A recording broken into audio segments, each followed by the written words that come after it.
Vamos lá, pessoal. Pode começar? Ok, do Rodrigo, eu inicio aqui. Vamos lá, Amanda. Beleza. Pessoal, bom dia a todos. Meu nome é Amanda, eu sou assessora de Relações Institucionais da Abracel.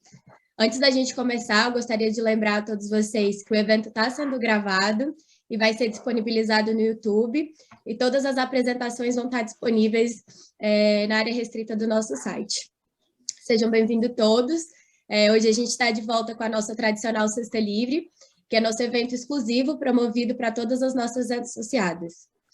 E para inaugurar as nossas Sextas Livres desse ano, a gente vai discutir hoje com o Alexandre, que é o EVP de Energia, e com a Ângela, que é a diretora de Relações Institucionais, todos os aspectos técnicos e a tramitação do PL 1917, que trata da modernização do setor elétrico e especialmente da abertura integral do nosso mercado.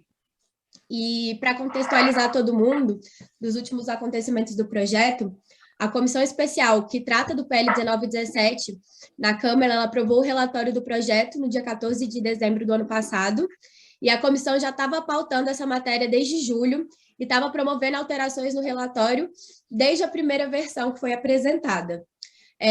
Quando o projeto ele foi aprovado em dezembro agora, ele já poderia seguir diretamente para o Senado, porque ele era um projeto com decisão determinativa nas comissões, porém foi apresentado um recurso por 1/10 dos parlamentares, são 51, para que o projeto fosse direto para o plenário da Câmara, em vez de terminar ali nas comissões. Enquanto isso, o PL 414, que é o antigo 232, que já foi aprovado no Senado e está na Câmara agora, e trata do mesmo tema, ele ainda aguarda a apresentação do relatório do deputado Fernando Coelho Filho. E até o momento, a tramitação de um projeto não interfere na tramitação do outro. Isso só vai acontecer caso as duas matérias sejam apensadas, e não aconteceu isso ainda, né? E aí, feitas essas considerações iniciais, eu passo a palavra para o nosso novo presidente, o Rodrigo, né, que iniciou oficialmente essa semana, mas já está aí trabalhando com a gente desde outubro. E como a maioria de todos vocês já sabem, o Rodrigo é um jornalista especializado em energia elétrica, já está atuando nesse mercado tem mais de 22 anos. Ele fundou, presidiu e foi publisher do canal Energia entre 2000 e 2020. E queria lembrar a todos vocês também, antes de passar a palavra para o Rodrigo, de fazer perguntas pelo nosso chat, ou também fazer no final da apresentação do Alexandre e da Ângela. Está contigo, Rodrigo. Maravilha, Amanda. Obrigado. Bom dia a todos. Prazer grande estar aqui agora como presidente da Abracel. Já pude participar do planejamento estratégico e outros momentos, reunião de conselho, assembleia, mas agora comecei finalmente dia 24 de janeiro, com muita disposição, muito interesse.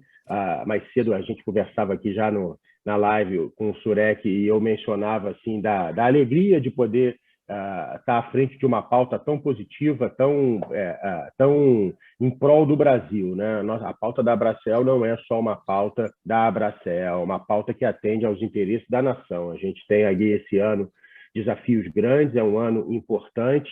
A Amanda pontuou bem. Temos hoje no Congresso Nacional e percebemos uma evolução importante de 2 projetos relevantes para a modernização do setor, inclusive no que tange à abertura, né, que é o 1917, o 414, esse que veio do Senado e tem agora o Fernando Coelho, nosso ex-ministro, como relator.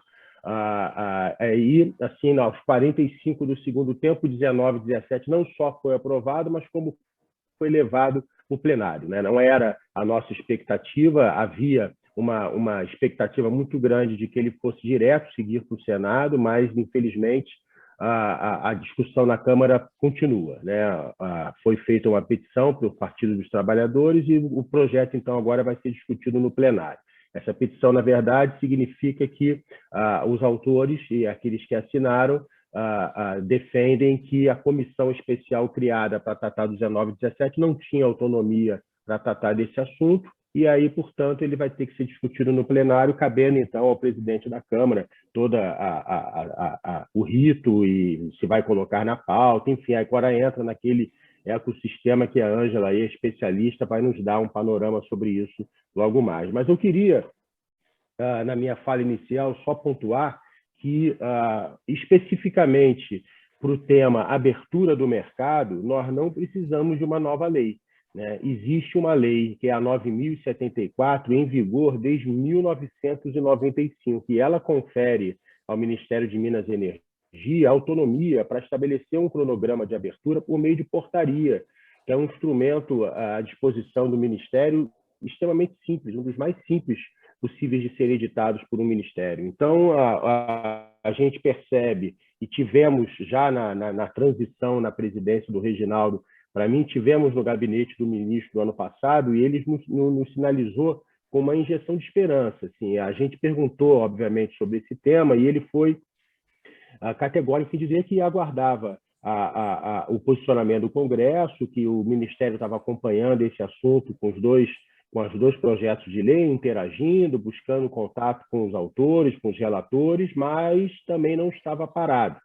E que parte do planejamento previsto na 465 de 2019 é também a abertura do mercado, o que o Ministério, segundo o ministro Bento, naquela ocasião, nos disse, tem todo o interesse que aconteça. Então, eles deram um prazo, o Ministério deu um prazo até 31 de janeiro, a próxima segunda-feira, para que a ANEEL e a CCE apresentem estudos sobre esse tema. A CCE já encaminhou estudos para o Ministério, inclusive ontem tivemos uma reunião com o conselho da CCE e eu perguntei ao final da reunião se havia mais algum documento ou algum estudo complementar a ser enviado até segunda-feira, e o presidente da CCE, Rui Altieri, disse que não. Todos os documentos e estudos já haviam sido enviados no dia 17 de dezembro. A ANEEL, por sua vez, colheu subsídios junto aos agentes do mercado e vai se limitar a juntar e compilar esses subsídios e encaminhar ao Ministério de Minas e Energia. Então, a gente tem uma expectativa muito grande, reforçada pela Agnes na Bahia, no evento do Encontro Anual do Mercado Livre, de que até o primeiro trimestre de 2022 o Ministério vai colocar em consulta pública um cronograma para a abertura do mercado, que independe dos dois PLs 1917 e 414. Mas o 1917 está aí, ele trata de vários assuntos além da abertura do mercado, ele foi aprovado aos 45 do segundo tempo, a gente estava até achando que ele não ia conseguir o quórum e a aprovação na comissão especial, e ele conseguiu, apesar de agora ter ido parar no plenário, e aí, por conta disso, a gente vai fazer hoje essa live esclarecedora. O Alexandre e nossa equipe técnica fizeram um raio-x de todas as medidas mais relevantes, ele vai fazer uma apresentação muito bacana sobre isso, para que a gente possa ter uma pincelada daquilo que realmente é impactante, daquilo que nos interessa, e depois a Ângela vai dar um panorama completo da tramitação e dos aspectos políticos inerentes a essa medida, lembrando que ano que vem é um ano especial no Congresso, é um ano que os parlamentares vão para o asfalto defender as suas campanhas, as suas alianças partidárias. Então, é um ano assim tumultuado e um ano complicado para o Congresso Nacional, com recessos e etc. e tal. Mas, enfim, a luta continua e a gente está atento a toda essa movimentação. Então, assim, dito isso, eu quero agradecer muito a presença de todos nessa nossa primeira Sexta Livre, primeira de muitas. 2022 vai ser um ano animado, uma pauta muito rica e muito densa. A nossa pauta de bandeiras está muito alinhada com a agenda regulatória da ANEEL, está muito alinhada com a agenda da CCE, então a gente está prevendo um ano de muito trabalho. Ok? Contamos com todos os nossos associados da Abracel nessa luta e na execução do nosso plano de trabalho. Então, dito isso, eu passo a palavra para o nosso vice-presidente de Energia, Alexandre Lopes, que vai dar um panorama geral da 19 e 17. Obrigado e estamos aí. Bom dia, pessoal. Deixa eu compartilhar minha tela aqui, ver se vocês conseguem enxergar. Só um minuto.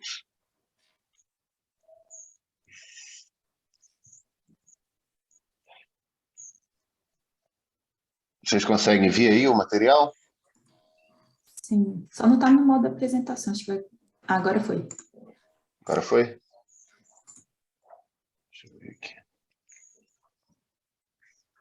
Então, vamos lá, pessoal. A gente preparou esse resumo aqui, então, ele é bem extenso o material, né? São cerca de 25 slides, então a ideia é passar por todos esses pontos, né? Basicamente um detalhamento aí de tudo que está no projeto de lei. Eu pediria a vocês, quem tiver dúvidas, aí, comentários, eu acho que pode fazer no momento em que eu for apresentando, são muitos itens, senão a gente vai acumular muita coisa para o final. Então, quem tiver dúvida, uma interpretação diferente, alguma coisa, uma sugestão, pode ir comentando, me interrompendo aqui à medida que eu for apresentando. Se for um comentário mais denso, mais, né, abrangente, assim, a gente pode deixar para o final, que a gente vai ter um espaço para isso também, para não perder muito o ritmo da apresentação também. E no final, a gente vai fazer uma comparação entre o 1917 e o 414, onde eu acho que os temas mais polêmicos estão ali também para a gente discutir, né? Então, feito isso, esses comentários iniciais, vamos começar aqui. A ordem aqui da apresentação é a própria ordem que está no projeto de lei, então a gente acha que isso até facilita aí quando o pessoal for comparando com o projeto de lei, né? Porque é muito grande realmente o material. É só um ou outro aqui que a gente às vezes teve que mudar de ordem para caber aqui no slide, mas basicamente é a ordem que está no projeto de lei. Então, e a gente separou, respeitando essa ordem pelos temas também, para facilitar um pouco aí o entendimento, né, onde que está sendo a discussão. Então, em relação às distribuidoras, isso entrou no final da tramitação do projeto de lei, é um período de 10 anos para que novos arranjos tecnológicos ou serviços, né, com atributos de inovação, eles possam ser incorporados às tarifas também. Então, acho que era um pleito das distribuidoras, não é muito do nosso métier, mas isso entrou no final do projeto de lei. Obrigação de contratação, isso já vinha também da CP 33, a faculdade ao MME para reduzir a obrigação de contratação dos consumidores livres a um percentual inferior à totalidade da carga. A gente vai ver que tem essa atribuição para as distribuidoras mais para frente também. Isso está muito alinhado com o conceito de separação lastro-energia, né? Quer dizer, a partir do momento que eu tenho um mecanismo de adequação de suprimento, que é a contratação de lastro, a gente vai ver que tem outros aqui também que podem ser utilizados, não faz sentido mais eu obrigar, seja o consumidor, o comercializador ou a distribuidora, a ter 100% de contratação, porque isso não é mais necessário para fins de adequação do suprimento, né? Bom, em relação à abertura do mercado, como o Rodrigo comentou, já existe essa faculdade ao poder concedente, né, para abrir todo o mercado por portaria, inclusive alguma abertura já foi feita por portaria aí, 2 portarias, a gente está à expectativa dessa nova consulta pública, mas o projeto de lei ele traz de novo essa mesma redação, né?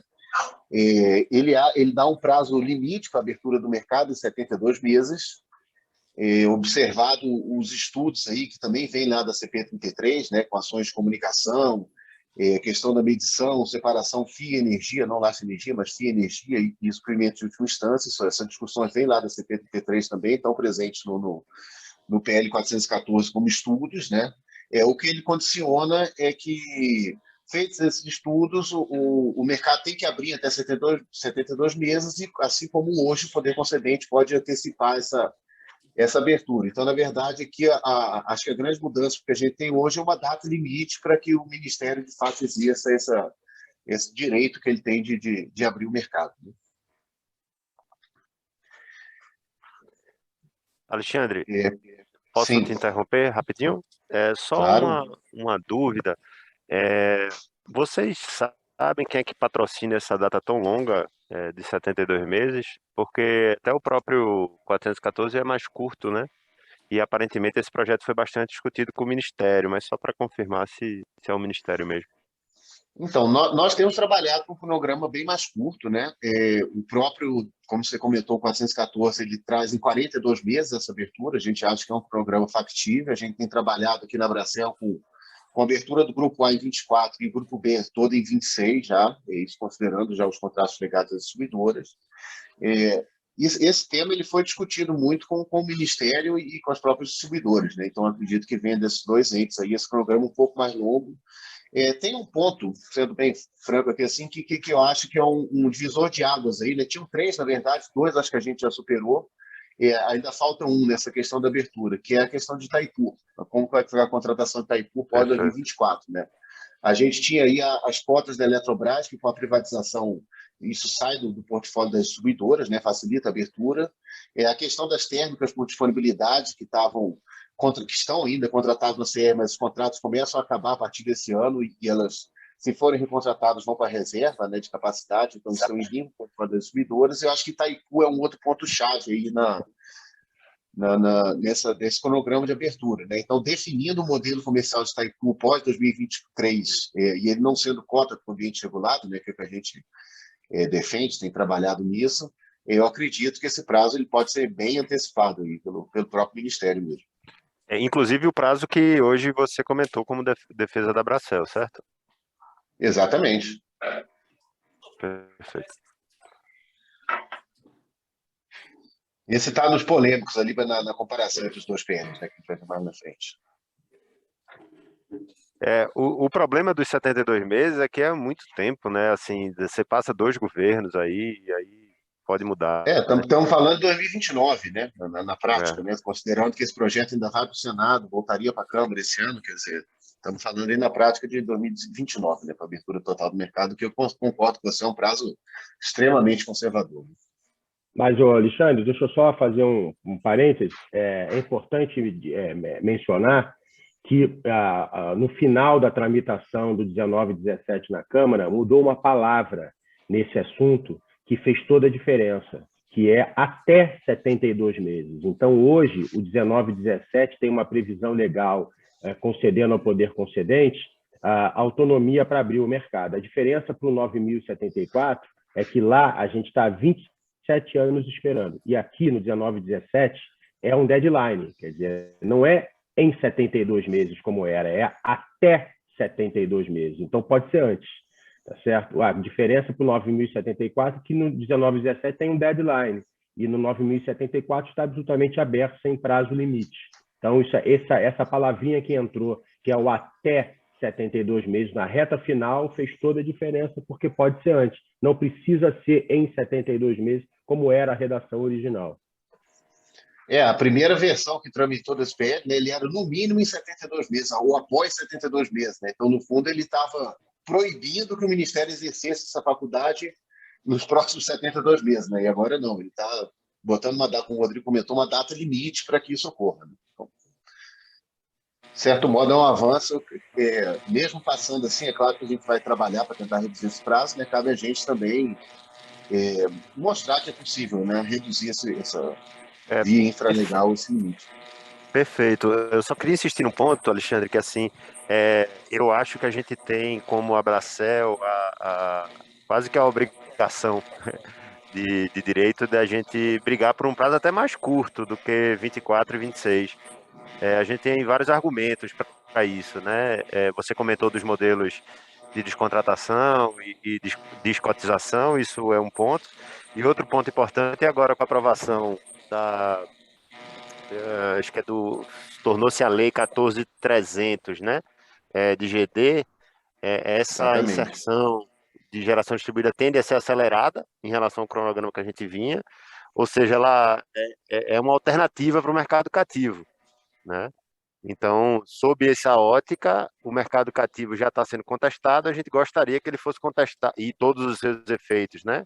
São ainda piores os de GD, que você não paga tudo também, mas tem os efeitos todos sobre contratação igual, abertura de mercado. Então, esse eu acho que é um argumento central para a gente antecipar ainda mais essa abertura.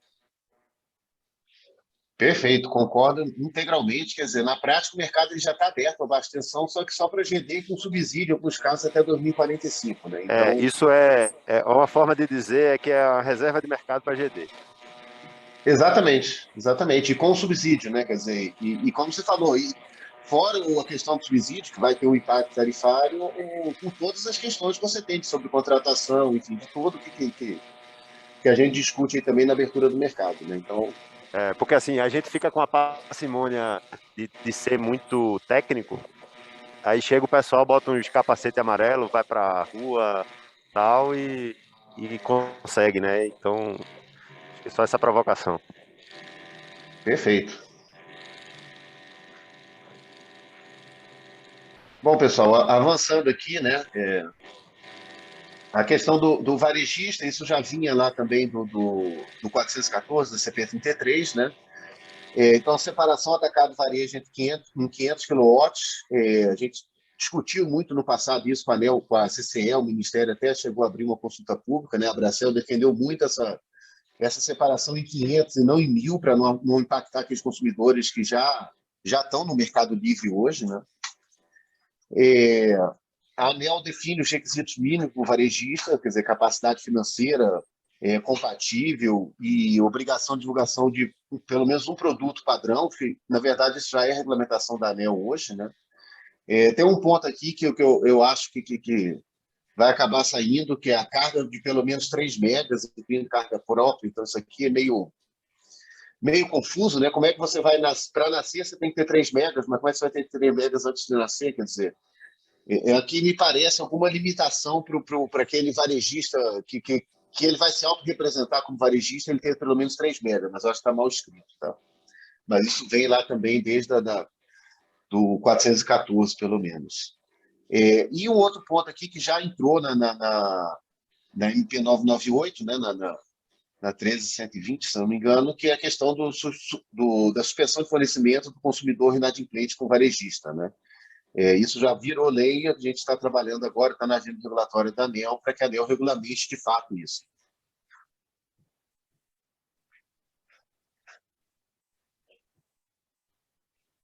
Passando aqui, pessoal, o agregador de carga, então, ele cria essa figura, está também no 414, se não me engano, que além do varejista, você pode ter a figura do agregador de carga, que não é o agregador de medição, tá? É o agregador de carga, ou seja, um agente que como existia até 2024, que ele registra contratos em nome do consumidor, mas não... Ele representa, na verdade, ele representa o consumidor na CCE, mas esse consumidor é livre para comprar de quem ele quiser, ele só é agregado por esse agregador. Né? Diferente de um varejista, onde você é obrigado a comprar energia também daquele varejista que te representa. O encargo de operações financeiras, isso foi discutido também lá no âmbito da CP 33, né? A gente esperava que nunca mais fosse acontecer, mas já aconteceu uma vez, está acontecendo de novo, né? Que é esse artifício de pegar empréstimos, geralmente bancários, aí para postergar aumentos tarifários, né? Então, aquela mochilinha que depois do encargo lá da conta CR, da conta Covid, e provavelmente esse agora também, o consumidor livre vai levar essa mochilinha, quem migrar, né? Ou seja, quem era cativo e pagou uma tarifa menor enquanto cativo por conta desse empréstimo, quando o empréstimo for pago, ele paga também um empréstimo. Né? O encargo de sobrecontratação, que também vem essa discussão lá da CP 33, né? Que é um encargo, quer dizer, observado o máximo de esforço da distribuidora e tudo mais, e claro, um cronograma aí compatível com a contratação, mas se no final de tudo, se tudo der errado, a distribuidora ficar com uma sobra involuntária de energia, essa sobra seria rateada por consumidores cativos e livres. Tá? Isso é o que vem lá da CP33. O resultado positivo ou negativo também, lembrando que ele pode ser, em alguns casos, negativo, né? Um PLD muito alto, por exemplo. O autoprodutor paga com base no consumo líquido, né? Ou seja, naquilo que não se autoproduz, né? E ele dá um prazo de transição aí de contratos de energia assinados até 12 meses da publicação da lei, vão ser abatidos. Aquilo que já está contratado não vai pagar em casa, se é consumidor livre. Ele entra algumas questões de autoprodutores aqui também, né?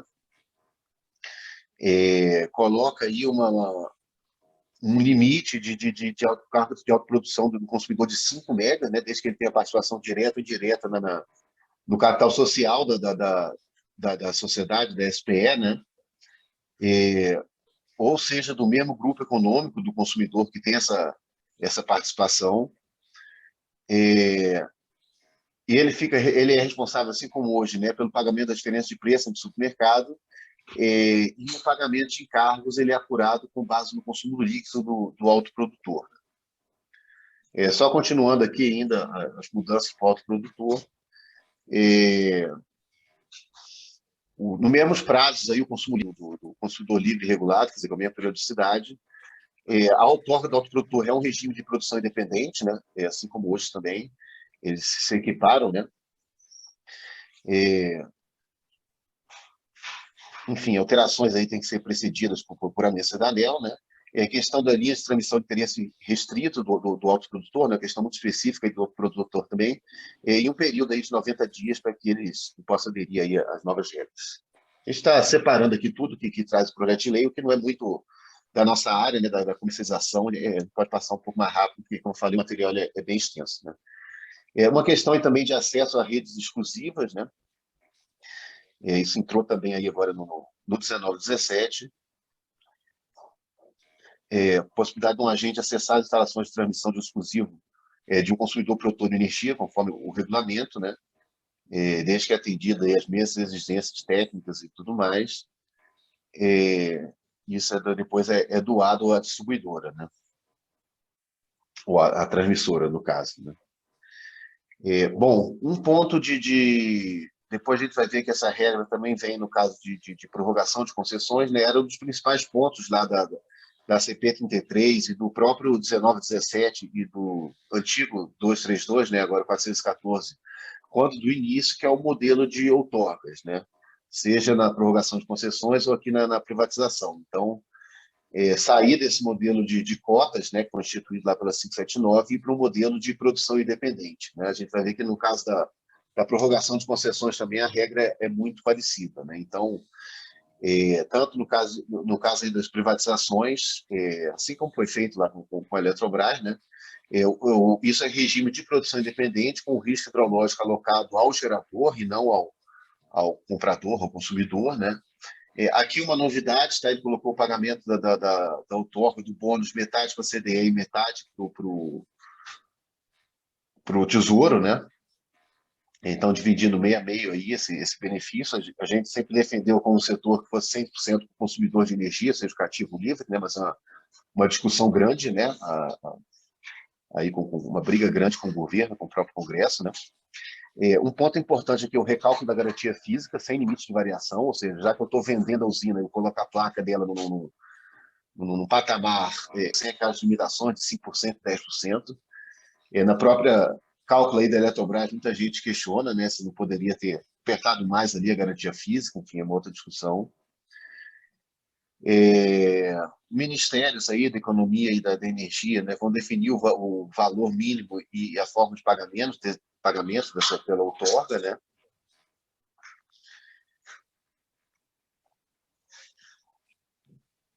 Aí, em novas regras, não se aplicam outorgas abrangidos pelo artigo 7º da 9648, aí teria que ver o que é essa disposição, mas não se aplicam mas se aplicam, né, as hidrelétricas prorrogadas ou licitadas no tempo da 579. Alexandre, o Rafael da Ômega está com a mão levantada. Se quiser falar, Rafael, tirar Opa, essa dúvida. eu Oi, não não, consigo ver aqui quem tá, Amanda, de mão levantada. Se você puder me ajudar aí. Claro, estou aqui de olho. tranquilo, Alexandre. Eu não quis interromper, porque é um assunto menor, só para entender como é que vocês estão enxergando. Você passou rápido sobre autoprodução, né? A gente tem visto esse modelo de negócio se expandindo e dominando os contratos de longo prazo aí no setor. Eu acho que é uma discussão que a gente tem que ter, né? A gente nunca faz, assim como a própria GD também, né? Que é uma forma de autoprodução numa escala menor, digamos assim, né? Acho que a gente nunca sentou para discutir de fato isso dentro da associação, como isso impacta o mercado livre, né? Para a gente poder se posicionar, né? Eu acho que é um ponto interessante, como você falou, tem crescido muito, né? E eles colocam aqui essa limitação de 5 mega, né, para o autoprodutor, mas é um ponto que eu acho que a gente tem que discutir, sim, em como que isso Isso, impacta aí a evolução do mercado. só uma informação, essa diferença de mercado de 3 para 5 é irrisória, não faz diferença nenhuma. Nenhuma, Então, né? não, a gente já fez as contas, só precisa pensar, e a gente não chegou ainda a uma conclusão, como fazer um desenho que funcione.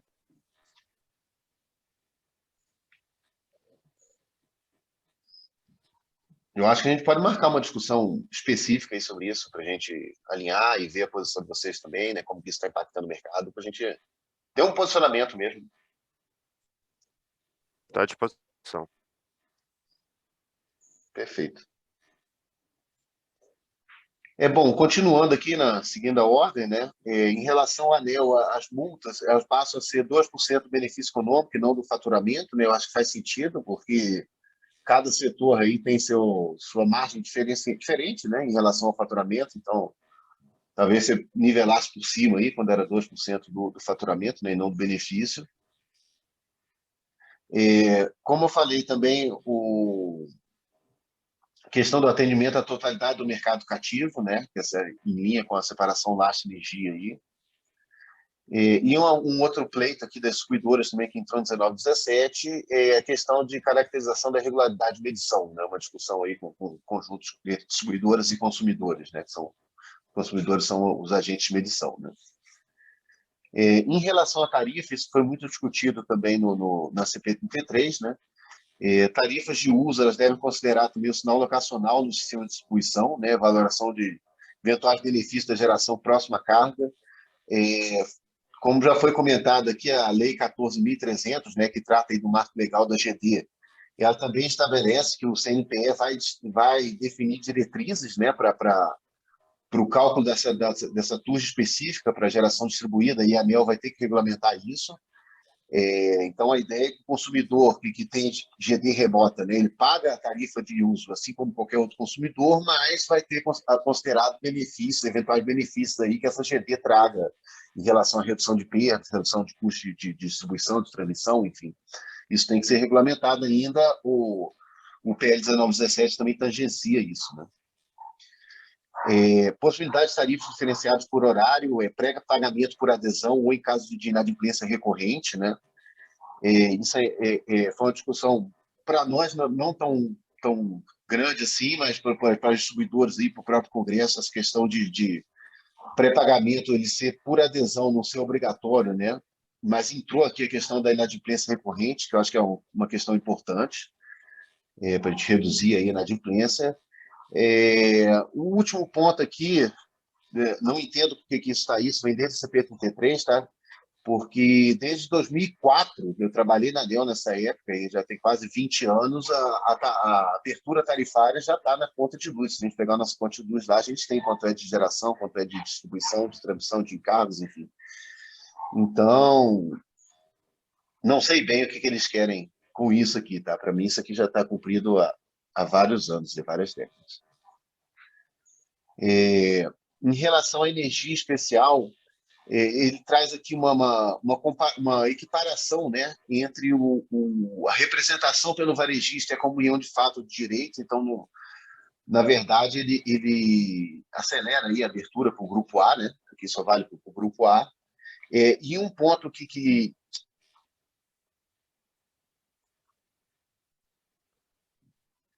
passou aqui só um minutinho. E um ponto que entrou aqui, foi uma discussão grande também no final da tramitação do projeto, a questão da abertura para baixa tensão, né? Então, a proposta inicial que estava no projeto de lei era que, após o fim dos contratos vigentes, o gerador de energia incentivada não ia ter mais o repasse do desconto na TUJ para os consumidores. Então, isso gerou bastante polêmica aí, né, por afetar não os atuais contratos que seriam respeitados, mas as atuais outorgas aí, direitos dos geradores, né?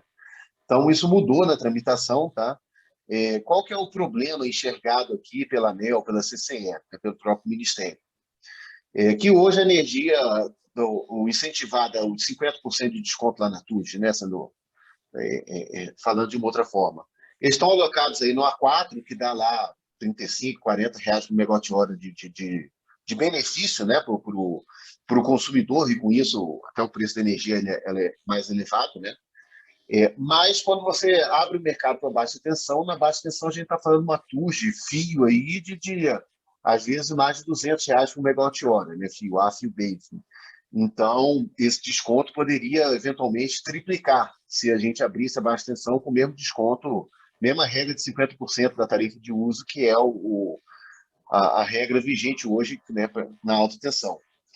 Então, uma das formas aí que a própria CCE discutiu com o Ministério e acabaram colocando aí no projeto de lei foi que a abertura para baixa tensão ela viria sem desconto, né? Então, ok, eu abro a baixa tensão, mas só com energia convencional e energia com desconto só para alta tensão. Então, esse é um ponto que a gente tem que discutir aí também, a gente vai discutir isso com o Conselho, com os associados, porque impacta aí diretamente a abertura do mercado, a própria competitividade aí, não diria que com o ambiente regulado, mas com a GD, né, que tem o desconto, esse subsídio aí por vários anos ainda. Né?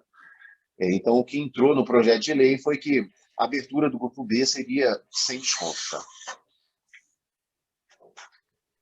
Alexandre, só fazer um comentário rápido. Nós pedimos para a nossa consultoria jurídica, o doutor Julião Coelho, um parecer sobre esse tema, e ele está disponível essa semana na área restrita dos associados, e vai ter uma nota hoje no nosso boletim informativo, né? O resumo desse parecer, dessa opinião jurídica do Julião, é de que o desconto no fio está associado à outorga e não ao contrato, é um benefício concedido para incentivar o desenvolvimento de projetos de energia incentivada, portanto, está associado ao projeto e não ao contrato em vigor. E, na opinião jurídica do Julião, não estender esse desconto para baixa tensão fere o princípio jurídico da isonomia. Certo? Então, quem quiser conhecer esse parecer, essa opinião técnica jurídica do Julião, já está lá disponível na nossa área restrita, e teremos hoje uma nota no nosso boletim semanal. O Motoyama queria falar aí, Motoyama, por favor. Não, só para... eu levantei esse ponto um tempo atrás, só para lembrar, né? Do jeito que saiu hoje, a 1917, e foi aprovado, está limitado à alta tensão, que antes estava pior ainda, estava limitado aos contratos existentes, então existia uma grande dúvida se era na outorga ou se era na questão do contrato. Do contrato. Então, acho que esse é um ponto que é importante ter essa visão do Julião aqui. E acho que vale a pena a gente discutir entre alta tensão e baixa tensão, se não potencializa, de fato, os subsídios, e aí vai contra nosso olhar aqui de ser contra subsídios, né? Mas acho que é um tema de discussão. E reforçar exatamente o que o Alexandre comentou, em termos de competição, a hora que a gente vai para o residencial versus AGD, eu não tenho essa percepção ainda, essa sensibilidade se a gente perde competição por essa situação ou não, como que fica. Mas se ficar, acho que é algo que a gente tem que avaliar como se posicionar. A gente está debruçado sobre esse tema agora, Ricardo. Fizemos alguns estudos, pedimos esse parecer para o Julião, o Alexandre está fazendo uma avaliação profunda em relação à competitividade. Existem algumas variáveis nesse tema difíceis de entender hoje, né? Como, por exemplo, como é que fica o preço, qual é a curva forward de incentivada para o consumidor de baixa tensão, considerando que o desconto no fio aumenta significativamente. Será que essa energia vai custar um pouco mais cara do que custa hoje para um A4, por exemplo? Está fazendo outra variável importante é que não está claro como é que vai ser calculado o benefício da GD na rede. A gente não tem a menor ideia de quais são os parâmetros para isso. É uma conta complicada.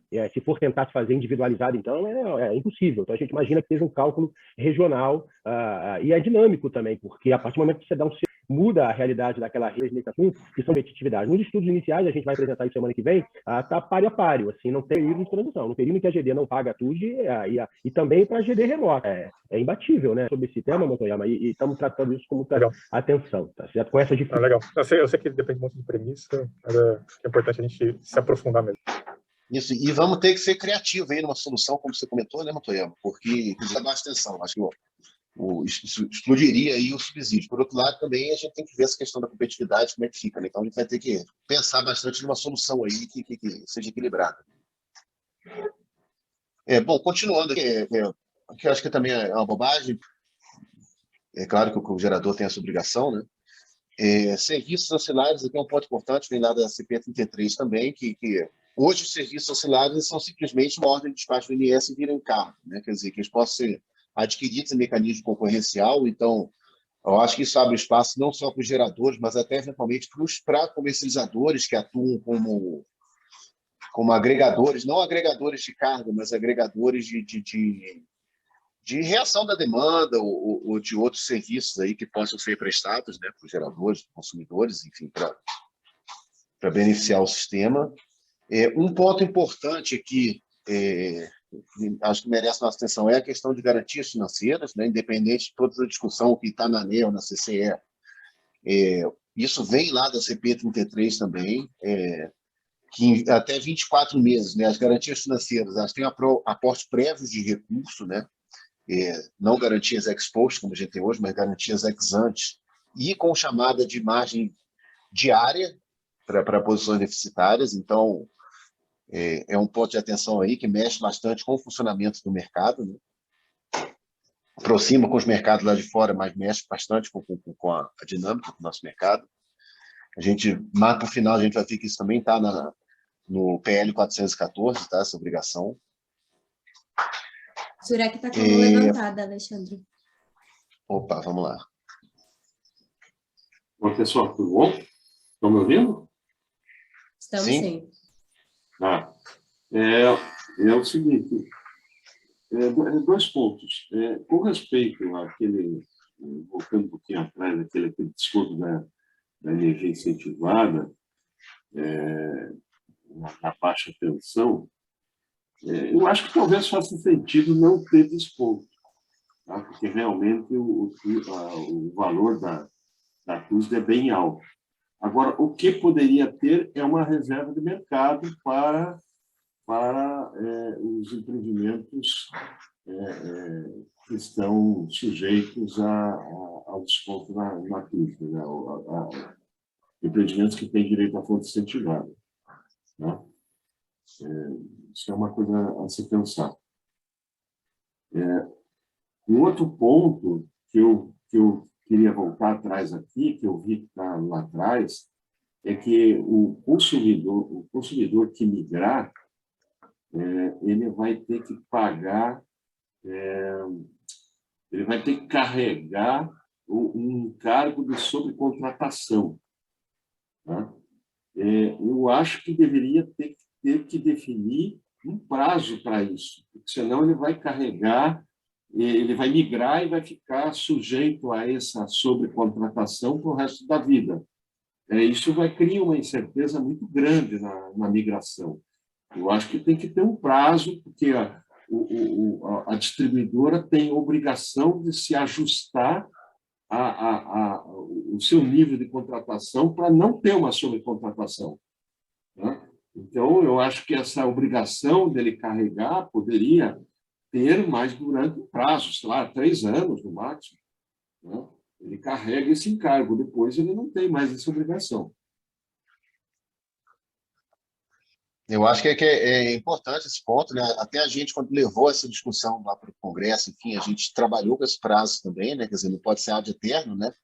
Só lembrando que esse encargo não é só para quem migra, esse encargo de subcontratação é para todos, inclusive o atual. Sim, mas para o atual ele só cai sobre o consumidor cativo, né?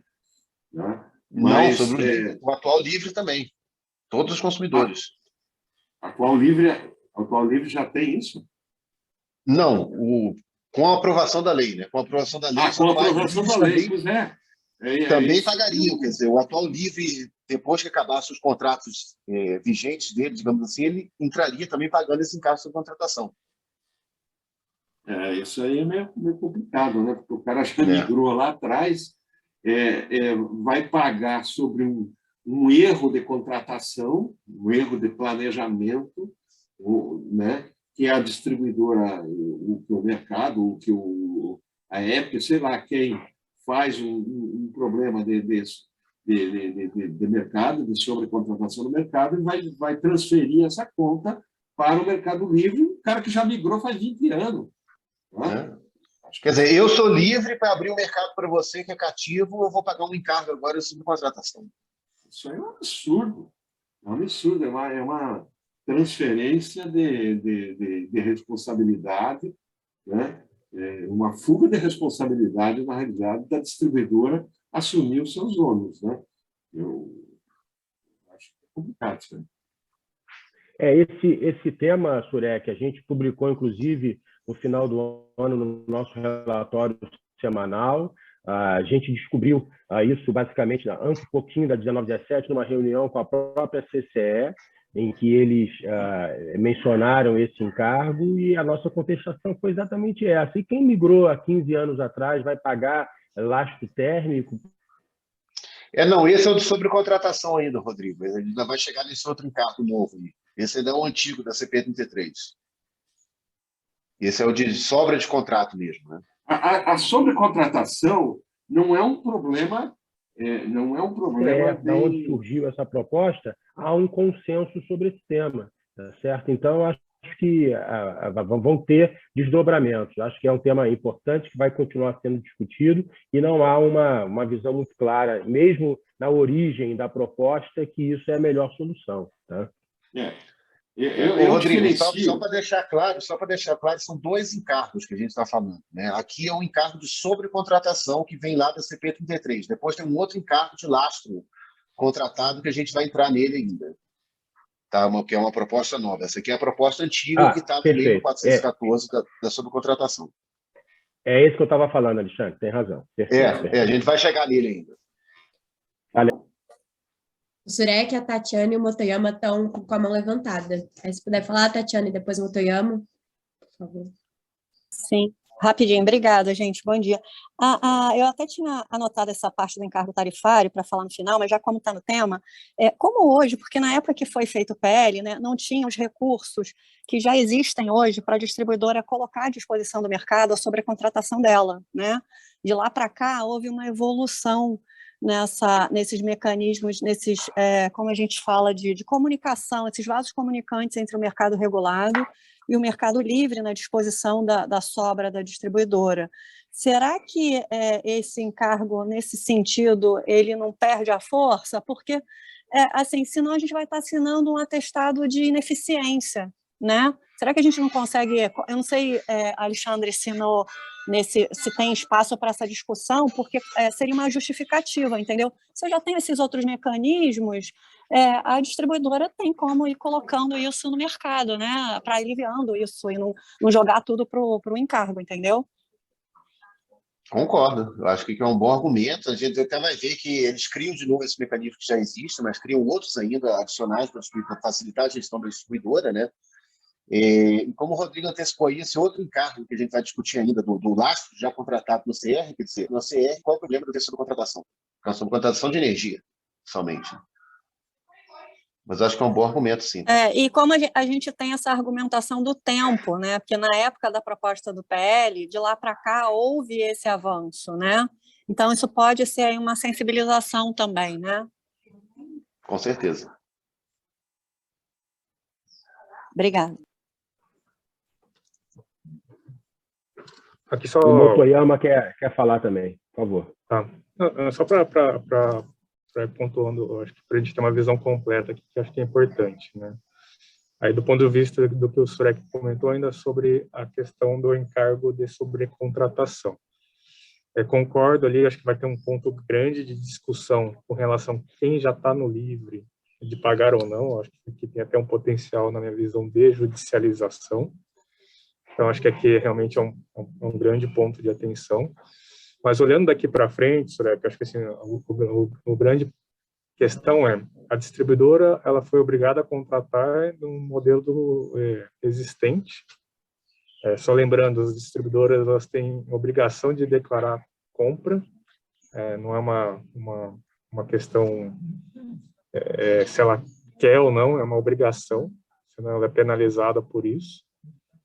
E compras em contratos de leilão com prazo mínimo de 15 anos. Hoje, por lei, os contratos que vão a 4, a 3, a 5, têm prazos mínimos de 15 anos. Sua grande maioria chegando a 30, 35 anos, é o que a gente também viu recentemente. Então, digamos assim, a base das distribuidoras, elas são ainda com contratos por largo prazo. Quando a gente fala assim, não, tem que ter um prazo máximo de pagar esse encargo, vai surgir um problema de descompasso. Então, assim, no cenário extremo, na qual todo mundo migrou para o mercado livre, esses contratos ficaram na mão das distribuidoras, a gente sempre defende aqui a manutenção, o respeito aos contratos. Aí a pergunta é, quem vai pagar por esses contratos? Vai dar um imbróglio aqui. A distribuidora falou, não, tinha obrigação de contratar, numa eventualidade, e o encargo vem para fazer frente a essa questão, que não é uma questão da distribuidora, é uma questão do modelo tal como ele é hoje, dado as obrigações que estão dentro da lei. Então, aqui acho que a gente tem que ter essa visão completa nesse sentido. Então, só retomando aqui, numa eventualidade de uma migração de 100%, as distribuidoras vão ficar com contratos legados. A gente quer respeitar os contratos, é uma das prerrogativas da Abracel aqui. Então, como que a distribuidora fica com um contrato no seu colo que ela não está consumindo porque o mercado teve a opção de migração de 100%. A solução é criar esse encargo de sobrecontratação em virtude dessa nova realidade. Tá? Então, aqui só para a gente ter essa visão aqui de como fecha as contas em todas as cadeias do setor elétrico. Porque se a gente puxa só para um lado, a gente desbalanceia para o outro. Tá? Então, acho que aqui é o primeiro ponto. E aí, referente ao comentário da Tatiana aqui, acho que do ponto de vista, ainda, e acho que está aqui na 1917, as ferramentas de gestão de energia por parte das distribuidoras para a gestão do seu portfólio são praticamente inexistentes. A gente vê aí até o MVE, que é uma das ferramentas que tem sido mais recorrentes aí, com grandes frustrações de volume. Então, elas não são eficientes por uma série de razões. E mesmo que elas fossem eficientes do ponto de vista de megawatt-hora, então, se conseguisse realocar toda essa energia para dentro dos outros ambientes, a gente tem um efeito de preço. Então, não necessariamente o valor que foi vendido dessa energia para o mercado, o vaso comunicante para o mercado livre, vai fazer frente ao preço, que, não, lembrando, não foi uma decisão da distribuidora, foram leilões regulados da compra do portfólio da distribuidora. Então, é só para a gente também ter essa visão completa, para a gente também não ir para um caminho que, naturalmente, a gente não consiga defender ao ter a visão total, tá?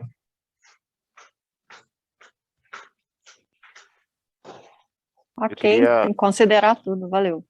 Rafael também está com a mão levantada. Isso. Eu queria acrescentar aqui ao que o Motoyama falou, concordo com o que ele disse. Eu acho que também tem aqui uma preocupação estratégica, né? Esse é talvez o único ponto que tem um consenso assim bem estabelecido, né? Então, assim, a gente abrir mão ou questionar um ponto que é super sensível e que é vital para a abertura de mercado pode ser um risco. E aí, nessa linha, a única discussão que me parece, assim, aí pensando mais no técnico, que faz mais sentido se a gente, acho que isso está sendo discutido na Califórnia hoje, para o pessoal de geração distribuída. Se a gente colocasse um peso maior para os consumidores que migram nesse encargo. Porque aí sim, aquele contrato foi feito para ele, pela distribuidora em nome dele, né? Então, assim, na verdade, é um custo que está talvez mais vinculado com ele do que com a distribuidora.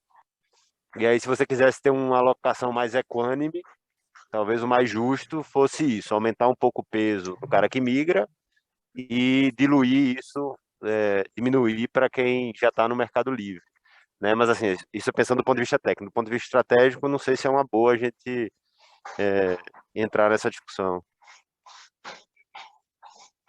Concordo com você, tá? Quer dizer, pode fazer sentido do ponto de vista técnico, mas a gente ficar botando mochilinha em quem vai migrar, no fundo a gente vai abrir o mercado e vai tirar a competitividade de quem migra, né?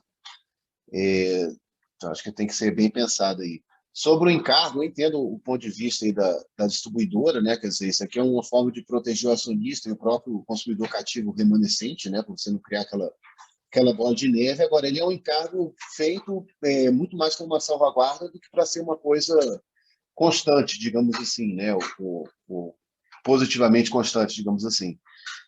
Porque você, por um lado, tem que trabalhar a melhoria nos mecanismos aí de gestão do portfólio da distribuidora.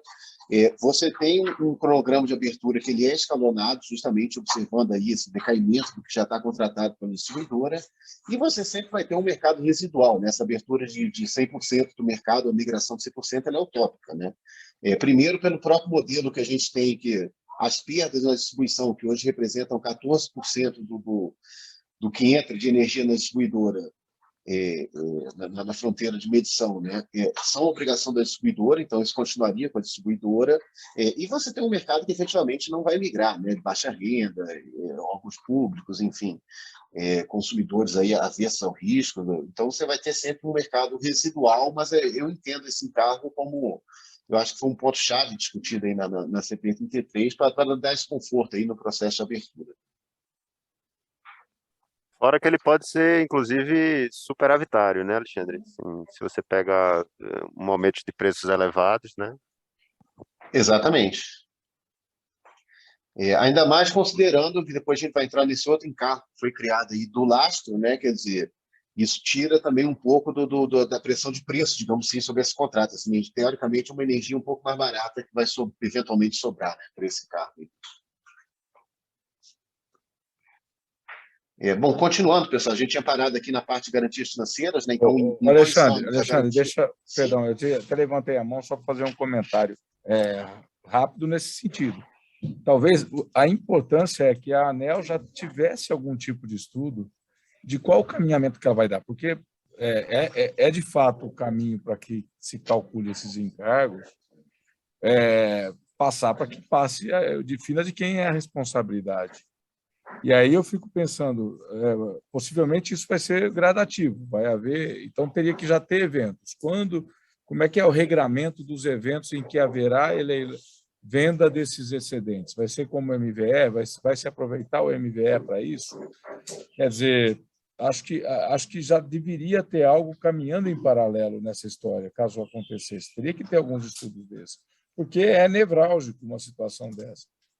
Pode chegar numa certa situação de que é aquilo que você falou, é o justo que o cara que vai migrar pague? Me parece que sim. Mas como é que precifica isso também, né? É o resultado do leilão? De que leilão? De quantos anos de produto? Quer dizer, esses encargos. Eu acho que era importante mastigar um pouquinho e não deixar isso para ser regulamentado depois. Ali ela está falando de sobras mesmo, quer dizer, depois que ela vendeu no NVE, descontratou, que a gente vai ver que tem um mecanismo aqui e tudo mais, quer dizer, usou todos os mecanismos que estão na mão da distribuidora, né? Depois daquele limite de 5%, que ele não acaba aqui com a lei, né, de sobrecontratação, quer dizer, ela sobrou acima dos 5% ainda, depois de ter vendido tudo nos mecanismos e tudo mais, aí, e essa sobra foi motivada por migrações, efetivamente, né? Pode ser por outras reduções de mercado, enfim, aí iria para esse encargo. Eu entendo que não é o resultado de vendas nem nada, são sobras mesmo efetivas, contabilizadas após a utilização de todos os mecanismos.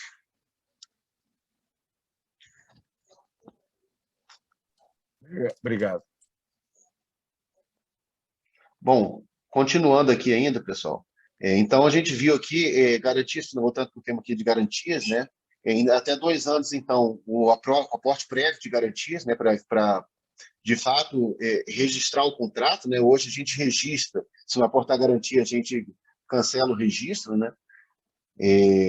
Tal do ajuste de contrato, né? Que a garantia passaria a ser ex ante com chamada de margem diária, né? Com as variações de preço e de volume. Formação de preço. Aqui é algo que já está desatualizado, né? Questão do preço horário, já estamos há mais de um ano aí com o preço horário implementado, né?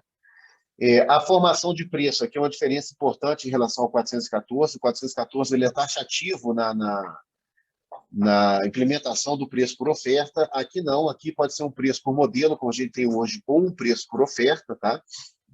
Em relação ao preço por modelo, ele permite aqui licitação para rever esses modelos, tá? Aqui tem até um erro no texto lá, mas a ideia que veio da CP33 é permitir que você possa fazer licitações para mudar o modelo, os modelos atuais de formação de preço, ainda na formação de preço do modelo, né? E no caso do preço por oferta, ele determina que deve ter um estudo de 24 meses, e para implementar o preço por oferta, você tem que ter um período de teste não inferior a 12 meses e condicionado a que o estudo identifique os benefícios associados à sua implementação. Então, a diferença do 414, o 414 ele obriga a entrada do preço por oferta, aqui não, ele permite que ele possa ser implementado depois de um prazo, caso tudo indique que ele, de fato, traz benefícios. Mas a gente pode continuar eternamente também com preço por modelo. Em relação à bolsa, aqui também é uma diretriz mais genérica, que em até 30 meses, aí, 2 anos e meio, o Poder Executivo ele possa propor aprimoramentos no mercado para o desenvolvimento e sustentabilidade de bolsas de energia, não é a criação de bolsas estatais ou a própria CCE, aqui Será que eu preciso mudar alguma coisa ainda no desenho de mercado para que, de fato, possa ter bolsa de energia no Brasil, né? Então, é uma discussão mais de regulamentação e não para que a regra atraia investidores privados, né, no negócio de bolsa de energia, digamos assim. Em relação ao SS, né, ele passa a incluir também o despacho, o custo de despacho aí das PCHs e CGHs não despachadas centralizadamente, né? Regulamentações aqui para o pagamento do SS pelo autoprodutor, né, em relação ao consumo líquido. Em relação à compra regulada, né, como eu falei, tira essa obrigação do atendimento à totalidade do mercado para a distribuidora, com a separação lastro-energia, que a gente vai ver mais na frente, né? Retira essa parte que os riscos hidrológicos serão assumidos total ou parcialmente pelos geradores ou pelos compradores, né? Ele prioriza, né, a contratação por quantidade, com risco assumido pelo gerador e não pelo consumidor, né? E retira, já foi comentado aqui, né, esse prazo de mínimo de contratação, né, de 15 anos. Quer dizer, os CCARs poderiam ter menos do que 15 anos, né, limitados aí a 35 anos ainda, que é um prazo bem excessivo quando a gente pensa não só na amarração do mercado da distribuidora, mas no efeito da indexação, né, por um prazo tão grande. Mas a gente vai ver lá na frente, com a separação lastro-energia, que ele muda um pouco a lógica do leilão também em relação à energia nova, energia velha. A gente vai ver um pouquinho mais para frente. Tá?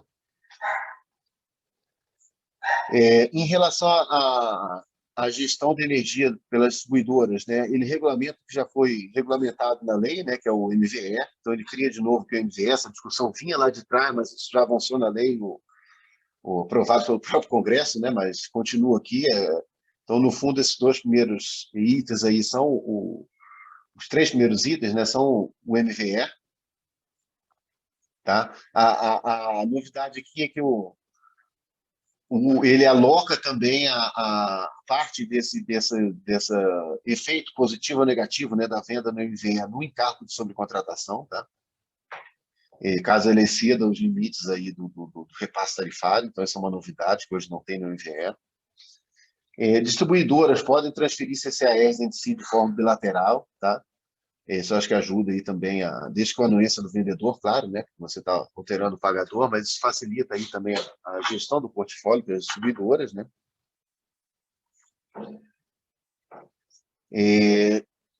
Possibilidade aqui de descontratação mediante mecanismo concorrencial. Eu entendo que com a anuência do vendedor, obviamente, né? Porque você está desfazendo um contrato, né? Não pode ser unilateral.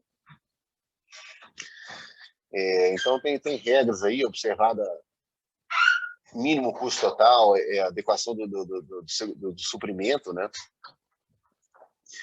E com direito a repasse aí as tarifas, né? No caso de descontratação, claro que isso aí vai tudo ser regulamentado pela ANEEL, né? De quais projetos seriam elegíveis, né, para essa descontratação e o eventual impacto tarifário disso, né? Mas é mais um mecanismo aí que a distribuidora teria para a gestão do seu portfólio, né? Bom, em relação ao lastro aqui, né, a gente vai ver que ele fala bastante da questão da contratação de lastro. A gente teve recentemente aí a criação da contratação de reserva de capacidade, né, que no fundo é uma forma de contratar lastro para frente quando a gente precisar, né? No fundo a ideia era essa, quer dizer, quando eu precisar botar uma térmica em pé no sistema e antes da reforma do setor, né, eu não preciso mais usar um leilão de energia nova, eu posso usar um leilão de reserva de capacidade, com isso todo mundo paga esse sobrecusto, digamos assim. Então, o poder concedente ele passa a poder contratar, fazer leilões de energia, né, energia puramente dita, digamos assim, de reserva de capacidade ou de lastro, né? Ele não exclui essa possibilidade da reserva de capacidade, que quando a gente olha só para frente se confunde um pouco aí com um leilão de lastro de potência, né? Então, o poder concedente ele vai definir a metodologia, né, de que tipo de lastro cada empreendimento poderia oferecer no leilão, né? Tendo esse lastro como uma contribuição que cada empreendimento ele traz, né, para a confiabilidade, para a adequabilidade sistêmica, né? Pode ser potência, despachabilidade, enfim, atributos aí que o sistema necessite, né?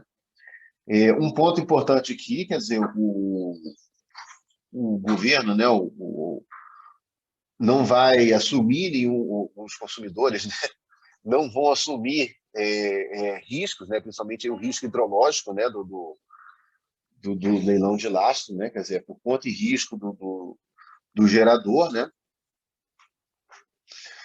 Depois que você tiver implementado esse mecanismo de contratação de lastro, eventual leilão para contratação de energia da distribuidora, ele é puramente de energia, né, ou seja, hoje, quando eu contrato energia, eu faço leilões de energia nova, por exemplo, para a distribuidora, muitas vezes estou contratando lastro ali dentro também, até com preços diferenciados, por ser uma fonte nova do tipo A ou do tipo B, né?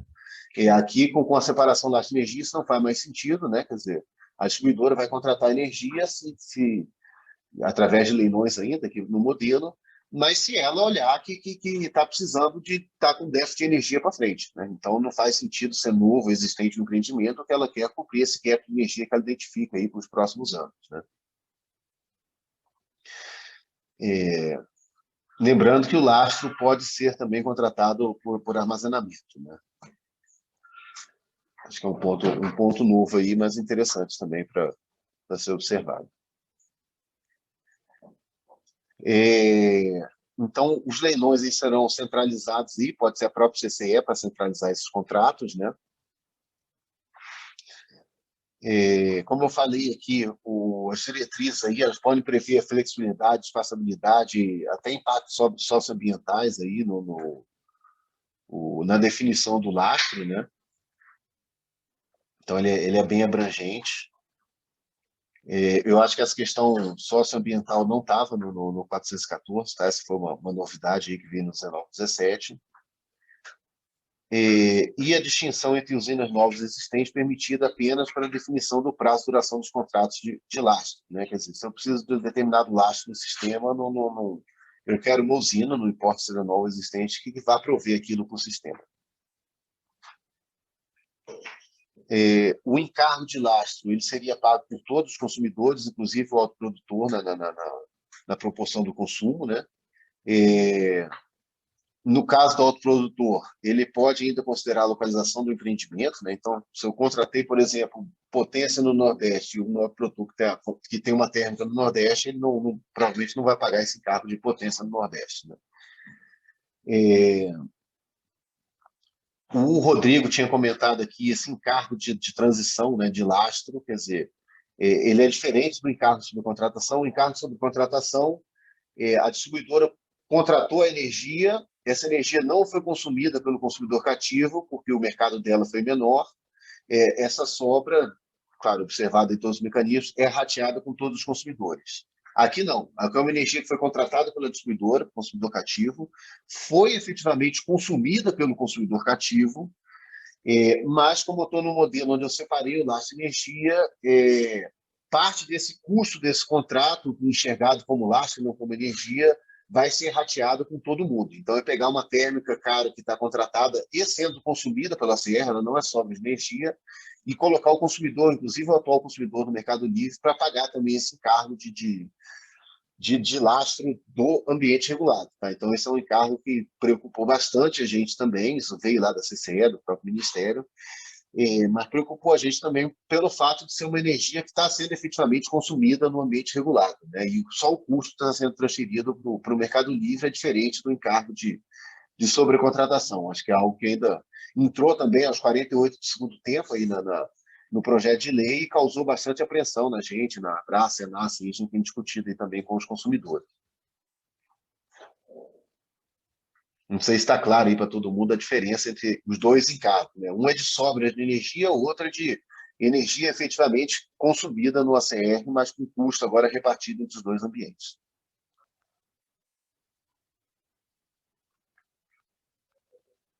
Surya que está com a mão levantada. Por favor. Eu entendo assim, a contratação de lastro, é uma questão de segurança do sistema. É uma questão associada a você garantir que o teu planejamento vai ser adequado, de forma a você ter as usinas suficientes e uma capacidade suficiente para atender a carga futura em prazo de 20 anos. Tá? Então, o lastro ele carrega esse componente de segurança e que, de certa forma, faz um sentido ser pago por todos. Tá? É diferente da questão da sobrecontratação, que é uma questão de gerência da distribuidora, porque é ela que declara a carga que ela quer contratar. E com a contratação de lastro, a obrigação de contratação da distribuidora, inclusive, deveria diminuir. Ela não precisa contratar mais energia por 15 anos, 20 anos. Ela pode contratar energia por 2, 3 anos e ela pode gerenciar perfeitamente a sua carga. Tá? Então, eu vejo bem diferente esses dois fatos e acho que, volto a insistir, a distribuidora tem condições de gerenciar a sua sobrecontratação. Se for o caso, pode aprimorar os mecanismos de liberação dessa sobrecontratação. Tá? E com a contratação de lastro, é um mecanismo total. A contratação de lastro deve liberar energia, a obrigação da distribuidora de contratar energia a longo prazo. Exatamente, a ideia é essa, quer dizer, depois que você implementar aí a contratação de lastro olhando para frente, né, quer dizer, a distribuidora, nos leilões de energia, ela vai contratar aquilo que ela enxergar para os próximos 1, 2, 3 anos aí de gap de energia no mercado dela, eventualmente, né, mas não aquela obrigação de contratar a expansão do sistema em contratos de longo prazo. Né? A ideia é essa, exatamente.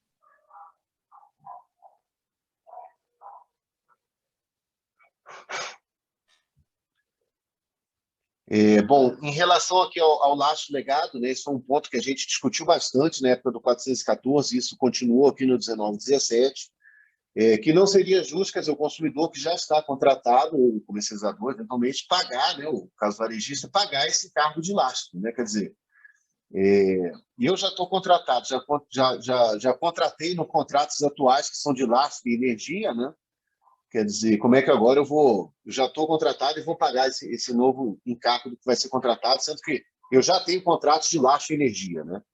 Então, ele respeita os contratos atuais e aqueles firmados em até 30 meses, né? Esses novos contratos firmados até 30 meses com prazo de até 5 anos, ele vai considerar também para abater do portfólio de quem vai pagar esse encargo de lastro legado, olhando aí para o consumidor livre, principalmente, né? E a regra poderá, assim como o produtor, também prever a localização da geração de contratado. E um ponto fundamental aqui do comercializador, que ela também vai considerar o repasse desses contratos realizados em qualquer tempo, né? Então, eu sou um comercializador, eu tenho um contrato, vamos supor, de 15 anos com um gerador existente, no modelo atual, né, de lastro energia, você amanhã faz a separação do lastro energia, eu não sou obrigado no dia seguinte ou dentro de algum prazo repassar isso para o consumidor. Não, eu posso daqui a 9 anos vender um contrato de 1 ano do consumidor e a CCE vai ter que ter um flag lá para dizer, ó, esse contrato está lastreado no modelo antigo ainda, com um contrato de lastro energia, então esse consumidor lá na frente não vai pagar esse encargo de lastro, né? Porque ele está comprando um contrato antigo, teoricamente mais caro, né, de lastro e energia. Foi um ponto que a gente discutiu bastante na Bracel e tivemos bastante trabalho, mas acho que conseguimos uma redação que atende ali, do ponto de vista do comercializador, né, de poder repassar esses contratos a qualquer tempo.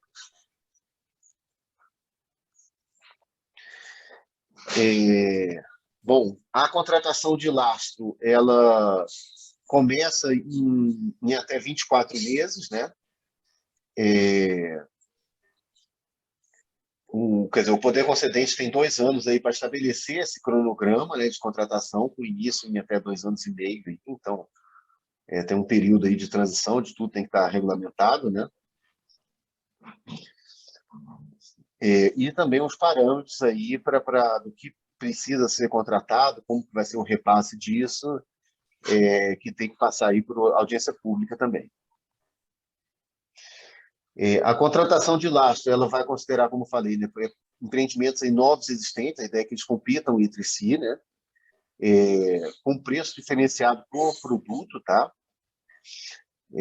Admitido aí, como a gente já colocou, empreendimentos híbridos e armazenamento. Então, por exemplo, eu quero contratar potência para o sistema.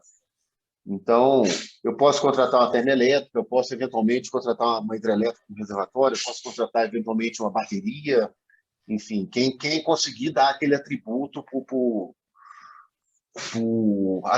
aquele atributo que eu quero contratar.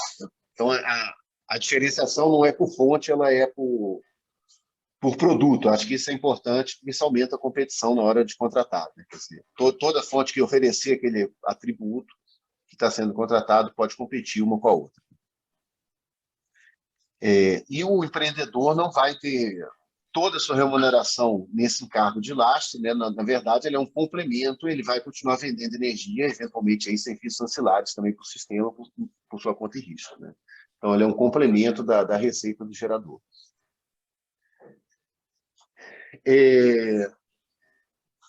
Ainda aí da separação lastro-energia, né? Como eu falei, vai respeitar, né, para fim de pagamento aí dos encargos, os contratos firmados até 30 meses e com duração de até 5 anos, né, para fim do repasse, né? E no caso da distribuidora, você pode fazer um leilão combinado aí de contratação de lastro com contratação de energia para a distribuidora, né? Então, do ponto de vista do gerador que vai entrar nesse, principalmente pensando num novo gerador aí que vai entrar no leilão de lastro, se ele já tem uma previsibilidade maior aí do quanto, né, ele vai conseguir vender no leilão de energia, isso já melhora aí o recebível dele e ele consegue ter uma precificação melhor aí enquanto do bid dele de lastro, né, fazendo um leilão conjugado. Acho que é algo interessante aí, até ofertas no Mercado Livre que podem ser consideradas também. Bom, em relação à segurança de mercado ainda, a gente já viu lá que estão sendo propostas mudanças, né, nas garantias financeiras. Aqui um ponto que parece muito que a gente vem sendo discutido com a CCE nos últimos anos, né? Deixa mais claro aqui que a CCE é responsável pelo monitoramento das operações do mercado, né, nas operações na CCE, né? E um ponto, acho que e aqui ele entrou de uma forma bem equilibrada, acho que os dois lados, né, que é a responsabilização da pessoa física, né? Seja da pessoa física, o administrador de uma empresa que deixou um roubo no mercado, né, com atos dolosos aí, ou culposos, né? Ou seja, do próprio profissional lá da CCE que cometeu alguma fraude também, usou de uma forma indevida as informações que ele teve no monitoramento do mercado, né? Então, eu acho que é um ponto importante aí de você penalizar não só a empresa, mas a pessoa física também, em alguns casos, né, extremos aí, claro, tanto do lado dos agentes quanto do lado da própria CCE.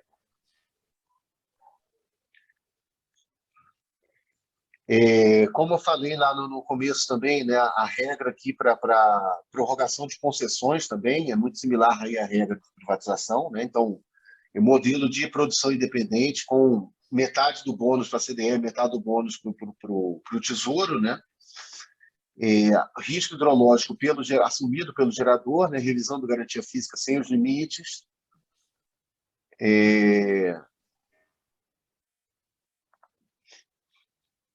E reversão dos bens para a União do final do novo outorga sem indenização ao concessionário. Então, isso tem que ser precificado aí pelo gerador, né?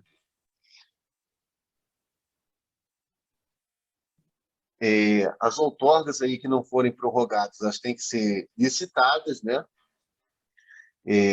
Proibido aí o regime de cota também, as novas licitações, então elas serão esse modelo de produção independente, né? E OHS aí com capacidade superior a 50 megas, né? Podem ser prorrogados aí por 20 anos, né?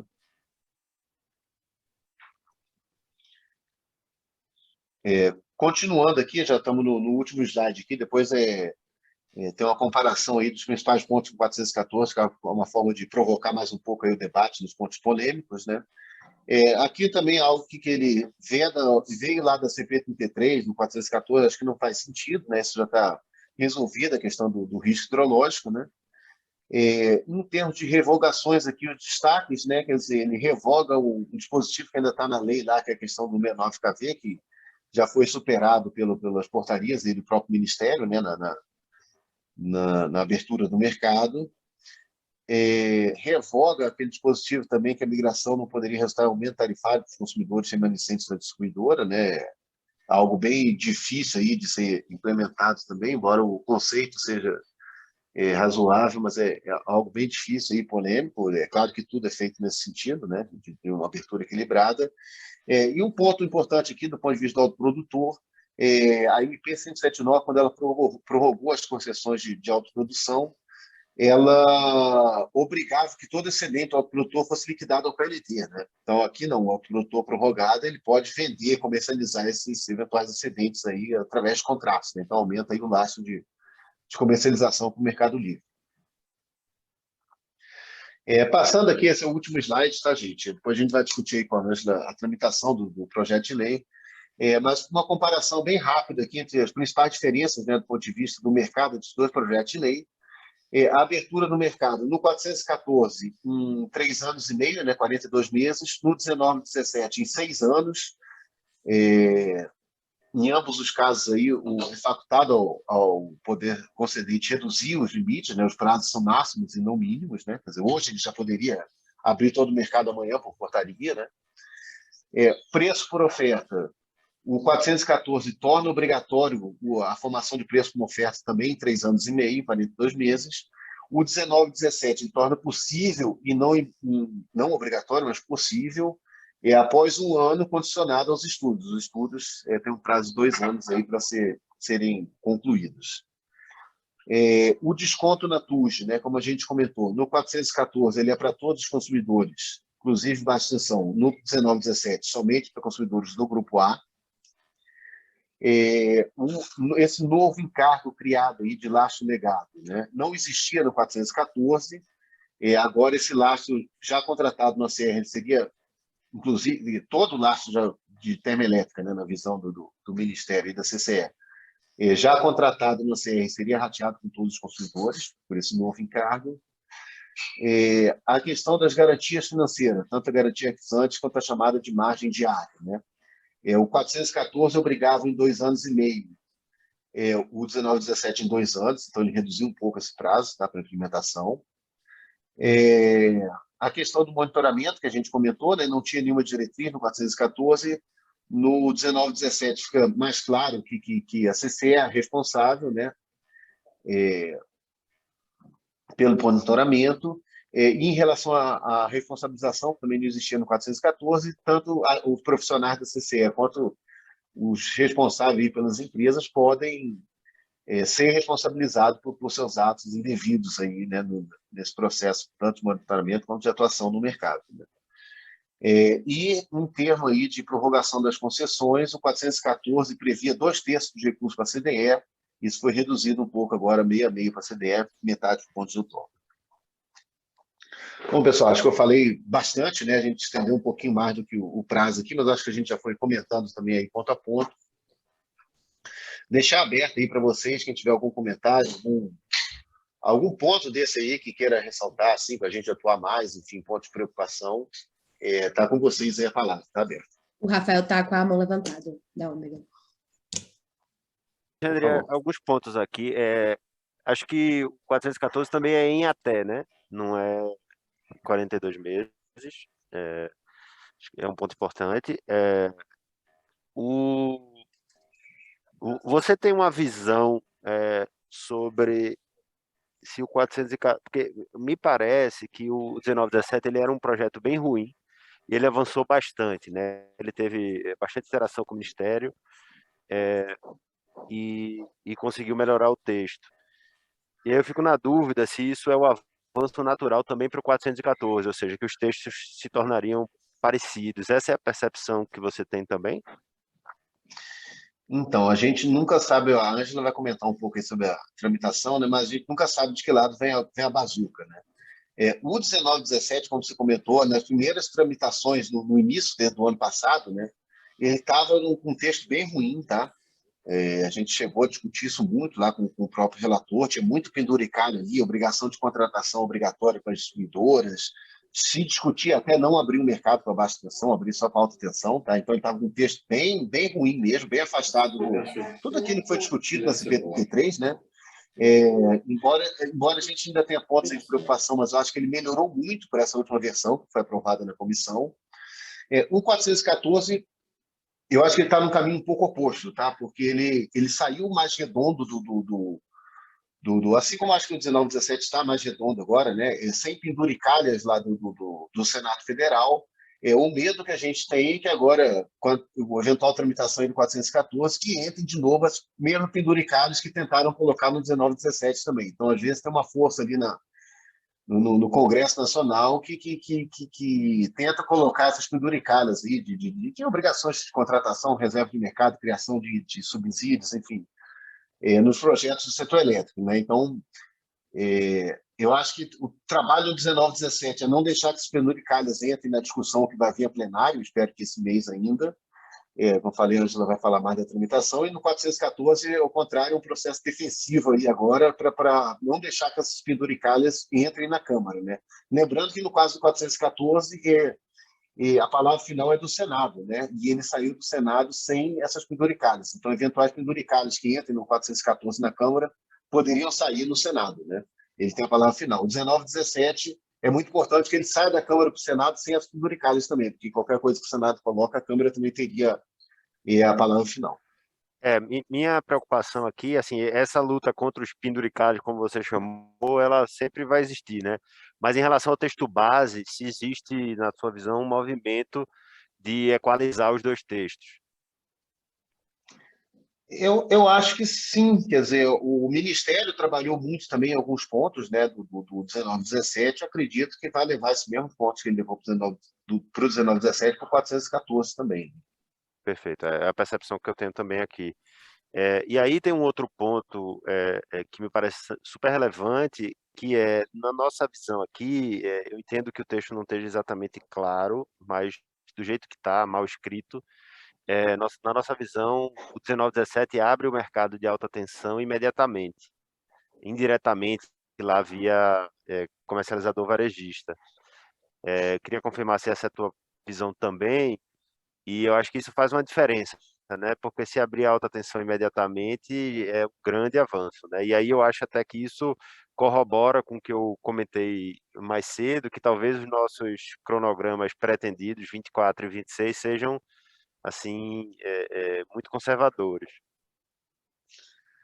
O 414 também tem essa redação, tá? Até por isso ele não colocou aqui nesse quadrinho de diferença, mas o 414 também veio com essa inovação aí de equiparar a comunhão de carga à representação sobre um varejista, né?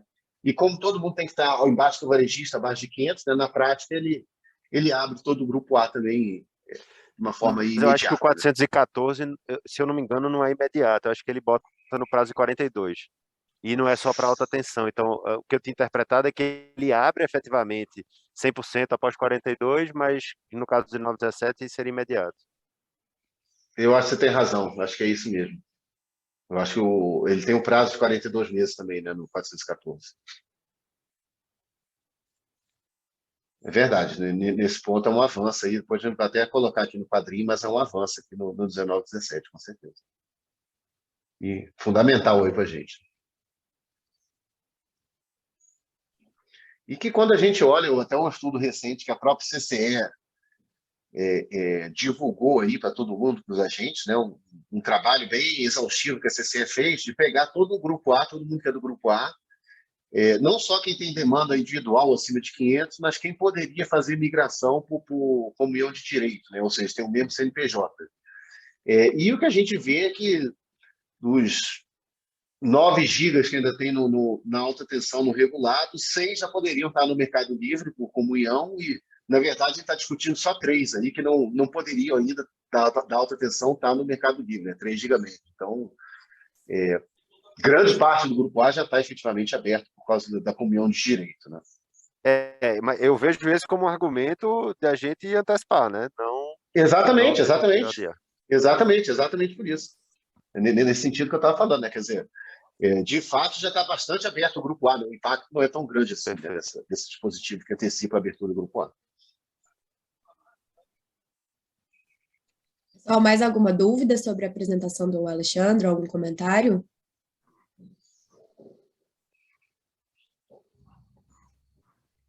Então, Alexandre, obrigada pela apresentação. Pode falar, Ângela. Não, acho que o Matheus levantou a mão aí. Ah, tá, não tinha aparecido aqui para mim. Oi. Bom dia, pessoal. Pode falar. Na verdade, sim, só um comentário aí sobre... Vocês estão ouvindo bem? Sim. Estou ouvindo bem.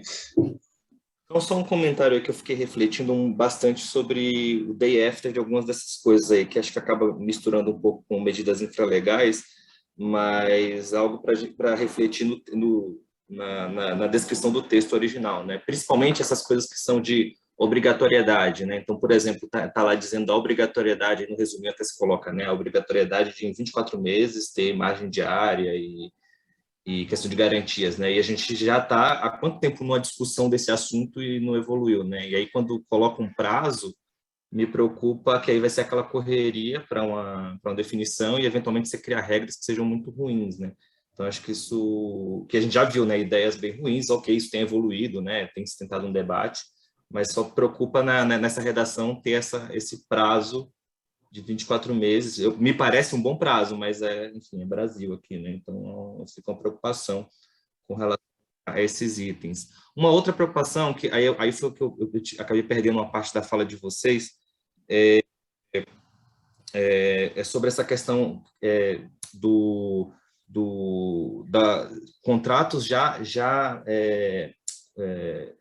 antes da promulgação da lei. Se eu tenho um contrato, eu como comercializadora, tenho um contrato com um gerador, esse lastro vai ficar comigo, ok.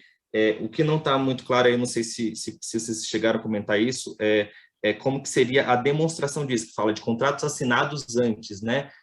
Assim, aí de novo, estou pensando no day after, como que é a demonstração disso, né? Aí me preocupa só naquela discussão de obrigatoriedade de registro na CCE, isso ser a forma de formalização disso, apesar do texto lá estar falando de assinado, né? Então, e aí eu, tipo, no day after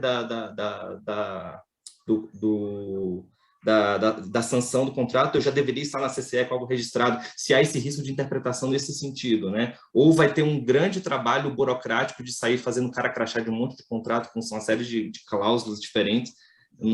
De novo, estou muito com a cabeça do como que valida essas coisas, né? E a outra preocupação é essa questão desse lastro mesmo aí, mas acho que é um ponto que já está no radar de todo mundo aí, que realmente é uma preocupação. Esse tal lastro da CR aí, que eu estou entendendo que é a mesma coisa daquela apresentação que a CCE fez, acho que no final do ano passado, né? Que é um negócio realmente bem problemático ali, né? No fim, pega um custo e joga para o mercado aí, com risco de judicialização gigantesca e tudo mais, né? Acho que são esses 3 pontos aí que eu queria comentar. Exatamente, Matheus. Indo de trás para frente aí, né? Quer dizer, esse encargo do lastro legado aí é exatamente aquela proposta que a CCE apresentou e ela, antes da discussão, já acabou entrando aí na última versão do PL. Né? Então, a gente já discutiu isso com a CCE, com o Ministério, já manifestamos aí nossa preocupação. A questão da garantia financeira, a gente botou aqui para provocar mesmo, tá?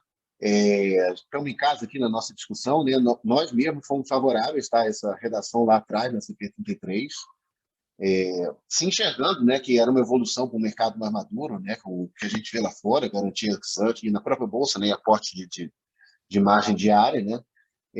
Eu acho que principalmente depois daquela discussão que a gente teve aí do aporte semanal de garantias e tudo mais, acho que o mercado viu com outros olhos, né, com bastante preocupação essa questão da redução do prazo, principalmente como você colocou, da obrigatoriedade, né, desse dispositivo. Quer dizer, estamos aí há vários anos discutindo, não chegamos ainda num modelo ideal, né? Então, preocupa realmente esse prazo para a implementação, né? Eu acho que é algo que a gente tem que discutir aí sim, temos que estar bem atentos a isso. Sua outra pergunta era em relação a como que vai implementar essa compatibilização, digamos assim, do lastro legado, dos contratos já assinados, né?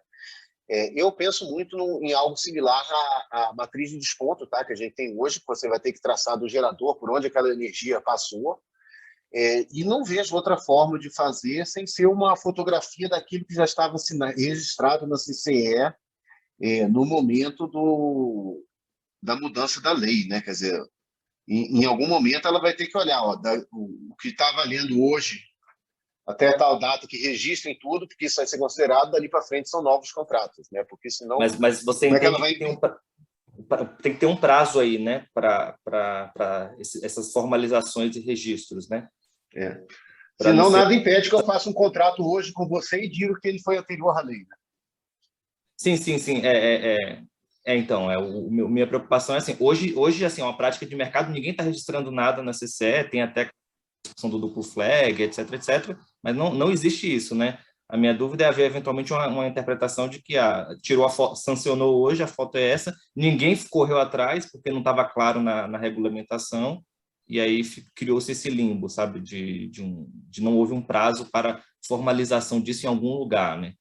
Você fala um prazo para o próprio mercado, ou registra os contratos até, sei lá, 31 de março, porque em 31 de março eu vou tirar a foto de tudo que está registrado, algo desse sentido. Não, e até porque contratualmente hoje, vamos supor, eu comprei um contrato de um gerador de 15 anos, mas na minha cláusula contratual não está previsto esse registro antecipado, né? Então, como é que eu vou obrigar de quem eu comprei a me registrar, né? E aí, ok, uma vez surgindo uma nova lei, vou ter que negociar com o gerador, isso já é meio que um limbo aí de discussão, mas talvez por isso que o registro na CCE talvez não seja o melhor caminho, mas que haja algum outro sistema de validação disso para não ter um problema dos contratos já vigentes, que os contratos vigentes não previam isso, então como é que eu vou obrigar o meu gerador de registrar para mim? Exatamente, questão de garantias bilaterais e tudo mais. O problema das garantias. Então, assim, alguma coisa, que eu não sei se a redação do jeito que está já me dá essa flexibilidade para no infralegal algum mecanismo, seja um clique CCA paralelo, eu não sei, mas algo... Talvez aquela ideia que está sendo discutida com a CCE do pré-registro, do duplo flag, né? Cada um dá um nome. Algo nesse... É um registro informativo, digamos assim, mas que para algumas coisas ele teria validade, né? Por exemplo, o cálculo desse laço legal. Isso. Para depois criar o que você sugeriu aí da matriz, que é o que mais ou menos que eu tenho na cabeça também, né? Uma espécie de matriz de desconto também, mas me preocupa só essa virada de chave aí e não ter um operacional bem alinhado com o mercado, né? Algo nesse sentido. Não, perfeito. Alexandre, a gente está com mais uma pergunta aqui no chat, do Thiago da CEMIG. Ele está perguntando como ficou a questão da comercialização subsequente dos contratos de energia incentivada. Ele ficou com a impressão de que não seria possível. E aí depois eu já vou passar a palavra para a Ângela, para ela apresentar rapidamente sobre a tramitação do projeto, para não ficar segurando todo mundo aqui, e depois a gente abre espaço para as perguntas de novo dos associados. Perfeito. Então, a redação inicial, né, ou a primeira versão final, digamos assim, do projeto de lei, do 1917, né, ela realmente interferia aí na comercialização futura da energia incentivada, né, quer dizer, findados os contratos vigentes, o gerador perderia esse direito, né, foi algo bem discutido, bem questionado, né. Na última versão aqui, isso mudou, né? Então, o gerador incentivado ele vai continuar podendo vender energia incentivada no A4, como ele faz hoje, mas a abertura ao baixa tensão ela vai vir sem desconto. É isso que está colocado lá no projeto de lei, mas a venda no A4 ela continua normalmente, ou na alta tensão, digamos assim, com desconto. Não sei se era essa a sua dúvida.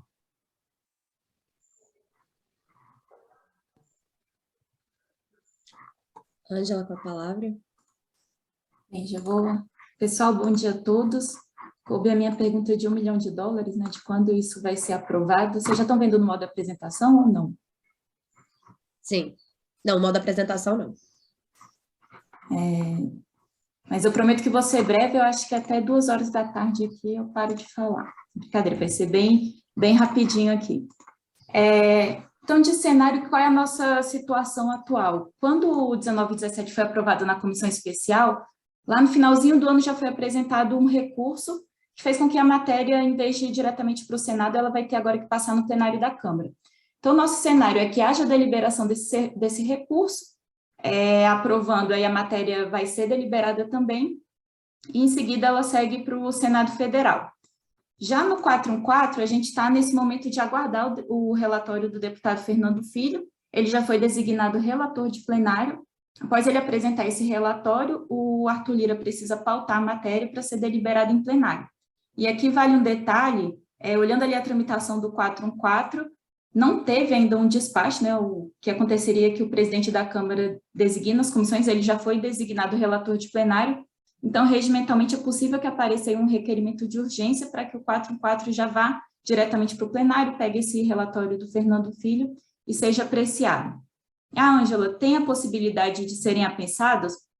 É possível. A gente tem que lembrar que essa movimentação ocorreu já anteriormente, mas o 19 e 17 ainda estava em comissão especial. O deputado Danilo Forte apresentou esse requerimento para as matérias tramitarem em conjunto, e aí esse requerimento não foi acatado, então por isso que elas continuaram tramitando separada.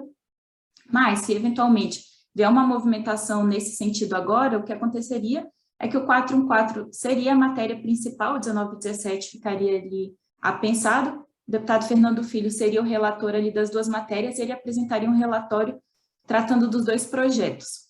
Então, a gente, de fato, assim, precisa entender como é que vai ser o desenrolar desses acontecimentos.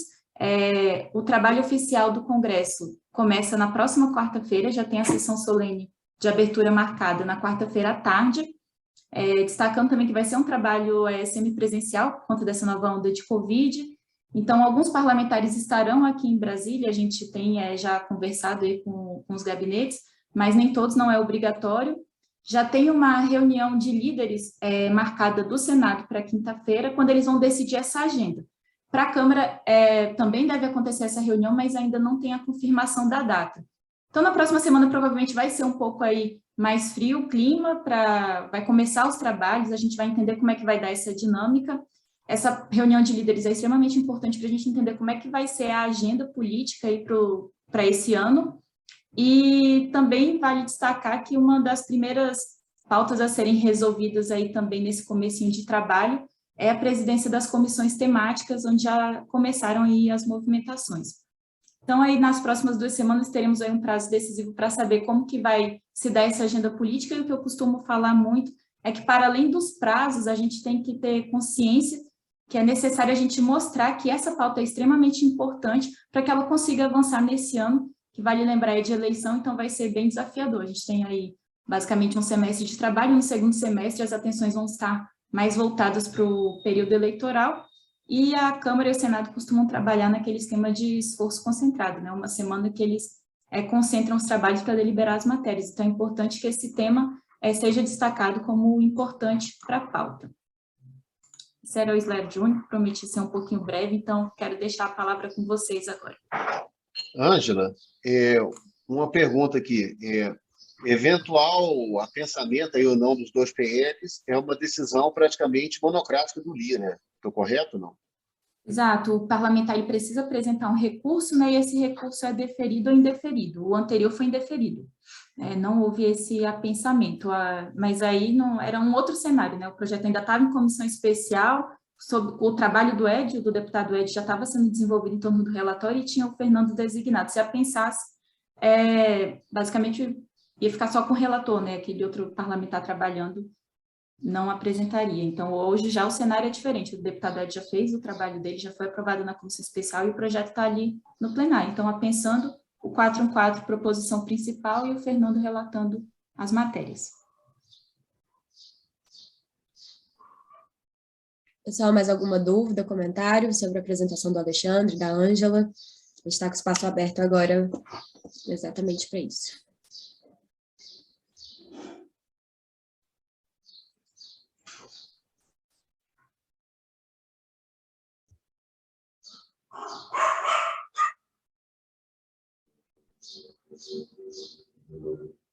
Nada?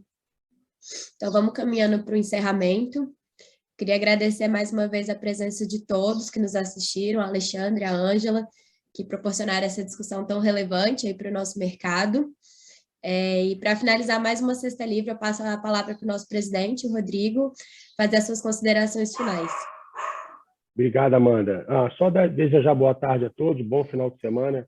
para todos, e agradecer mais uma vez também ao Alexandre, que fez um trabalho aí, um raio-x, né, profundo de todos os pontos relevantes do 19 e 17. A gente ficou claro, né, que os dois temas tratam aí de questões muito relevantes, tanto o 414 quanto o 19 e 17 tratam de temas da nossa agenda prioritária, segurança, abertura, enfim, a formação de preço, na medida em que tratam de modelos, formação por oferta, formação por custo. Então, estamos atentos a essas duas matérias, pedimos aí a colaboração dos associados, qualquer informação que as senhoras e os senhores receberem, que julgarem relevante, passa para a gente. Da mesma forma, a gente tem feito, procedido dessa forma, através dos nossos boletins, dos nossos alertas no grupo de trabalho, enfim, sempre que há algo novo, nós disponibilizamos a nossa área de trabalho restrita, como foi agora o parecer do Julião sobre um tema relevante dessa proposta do 19 e 17. Então, assim, sem mais